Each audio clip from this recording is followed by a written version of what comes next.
خطبہ نمبر 44۔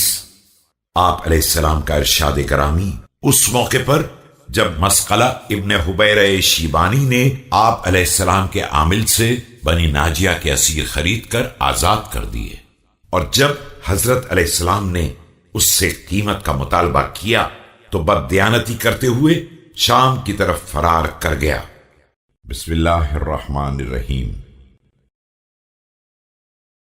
خدا برا کرے مسقلہ کا کہ اس نے کام شریفوں جیسا کیا لیکن فرار غلاموں کی طرح کیا۔ ابھی اس کے مداح نے زبان کھولی بھی نہیں تھی کہ اس نے خود ہی خاموش کر دیا، اور اس کی تعریف میں کچھ کہنے والا کچھ کہنے بھی نہ پایا تھا کہ اس نے منہ بند کر دیا۔